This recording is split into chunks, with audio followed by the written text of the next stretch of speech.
Hai, saya Christian Nathanael Kaeng. Jangan lupa ya ditekan tombol subscribe dan loncengnya. Mau ngapain sih Chris hari ini? Ya mau bagi-bagi dong. Christian mau berbagi buat teman-teman semua. Kalian tahu nggak? Hari ini aku merasa senang banget karena hari ini adalah hari libur. Jadi aku bisa bebas melakukan apapun. Aku nanti mau main, aku mau jalan-jalan, terus banyak sekali yang aku mau lakukan. Tapi aku nggak senang. Aku bete deh. Soalnya aku di rumah disuruh-suruh terus. Aku kalau melakukan pekerjaan disalah-salahkan terus. Jadi malas mau kerja. Lebih baik aku rebahan menikmati hari libur. Iya ya, besok kan hari Senin. Mana tugas banyak lagi. Ada yang ini. Aduh, banyak sekali tugasnya. Aku seneng pol karena tadi aku habis nonton sama temanku. Dia itu ngajak aku nonton film yang aku tunggu-tunggu. Terus aku makan ice cream. Aku jalan hampir 5 jam di mall. Seru pokoknya. Kalian pernah mengalami hal itu tadi? Hah? Hal yang mana? Iya, yang tadi. Tadi itu bisa disebut sebagai moody. Menurut Cambridge Dictionary, moodiness atau moody adalah kualitas berubahnya suasana hati seseorang secara tiba-tiba. Nah, dalam dunia psikologi, moody adalah ketika seorang yang suka murung, sedih, tidak nyaman. Ketidakstabilan mood ini atau yang bisa kita lihat tadi yang dialami oleh Chris merupakan masalah yang umum. Betul kan? Aku, kamu, dan kita semua pasti pernah melakukannya, pernah mengalaminya. Biasanya ini juga terjadi pada anak-anak, pada manusia di sekitar usia 16 sampai 24 tahun. Kenapa ya kita bisa moody? Yang pertama, karena ketidakseimbangan hormon.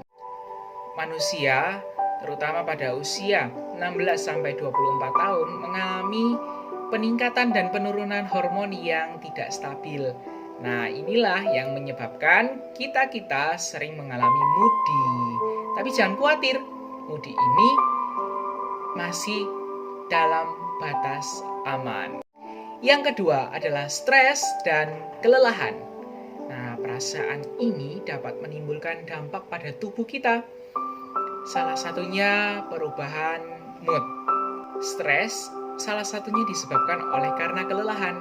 Misalnya nih, saat teman-teman mengerjakan tugas yang begitu menumpuk dan banyaknya sampai larut malam, sehingga menuntut supaya begadang sampai pagi, sehingga pekerjaan itu bisa selesai. Nah, kondisi kurang tidur inilah yang membuat kemampuan otak kita menerima informasi dan stimulus yang menurun. Yang berikutnya, yang ketiga, yakni gangguan kejiwaan. Dan ini biasa dialami oleh mereka yang memiliki gangguan kejiwaan yang biasa diperiksa di para psikiater. Yang keempat, seperti yang aku bilang di awal tadi, pada usia 16 sampai usia 24. Karena usia ini adalah masa-masa awal dan akhir masa pubertas. Ketika masa pubertas ini, emosional, fisik, psikologis dalam seorang individu mengalami perubahan yang signifikan. Pergeseran mood dan reaksi emosi biasa terjadi pada fase ini. Lalu, apa hubungannya sama belajar? Seorang yang moody bukan tidak mungkin akan mempengaruhi gaya belajarnya. Sebut saja Chris, dia senang sekali, maka dia semangat ketika mengerjakan tugas-tugasnya. Tetapi ketika dia sedih, murung, ataupun perasaan emosi lainnya, dia sama sekali tidak mau mengerjakan tugas. Dia mengurung diri, dia terlalu banyak melakukan hal-hal yang tidak penting, dan inilah yang mempengaruhi belajar. Kalau moody ini terjadi terus-menerus dan sangat mengganggu kehidupan sehari-hari, terutama belajar, kita harus berani mengkonsultasikannya pada orang yang ahli. Salah satunya melakukan konseling. Tapi aku masih ragu. Apakah aku harus ke ruang konseling? Tenang saja teman-teman. Kalau kalian merasa masih bisa menolong diri kalian sendiri, lakukan hal-hal yang berikut ini. Yang pertama, teman-teman harus bisa mengendalikan diri atau belajar stress management. Stres dan kecemasan bisa membuat moody ini semakin memburuk. Mempelajari stress management bisa membuat kalian untuk mengatasi moody. Dengan kalian duduk diam, tenang, mendengarkan instrumen ini sejenak, lalu menarik nafas, menghembuskannya. Itu adalah salah satu cara, yaitu meditasi, deep breathing, ataupun yoga. Ketiga cara ini sudah terbukti berhasil mengelola stres.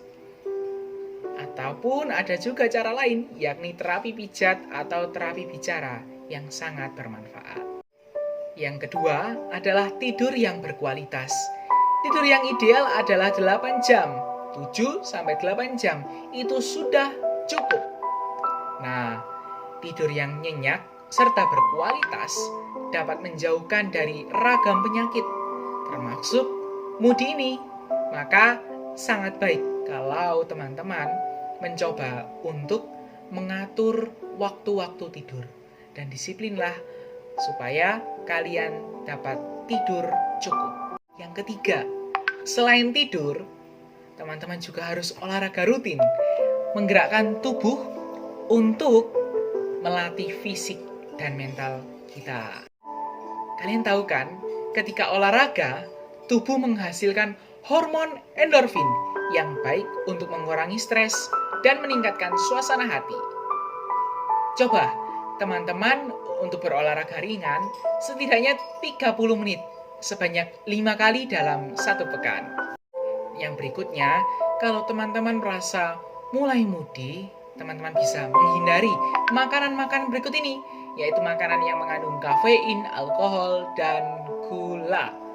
Karena ketiga zat stimulan dan represan ini dapat mengubah keadaan normal kalian dan membuat suasana hati kalian semakin lebih buruk daripada moody sebelumnya. Memang, kafein membuat tubuh tidak merasa letih, tetapi juga dapat memperburuk kecemasan dan kegugupan. Kalau alkohol adalah depresan yang dapat memperburuk mood atau membuat kalian semua berperilaku tidak masuk akal. Kalau makanan manis, meskipun makanan ini lezat, tetapi dapat menyebabkan perubahan kadar gula darah teman-teman. Yang berikutnya lagi, teman-teman bisa mulai mencatat hal-hal apa saja yang harus aku lakukan hari ini.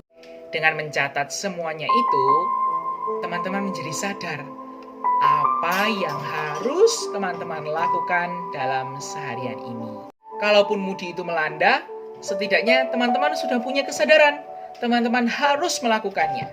Sehingga tidak ada satupun kewajiban yang teman-teman miliki luput ataupun lalai.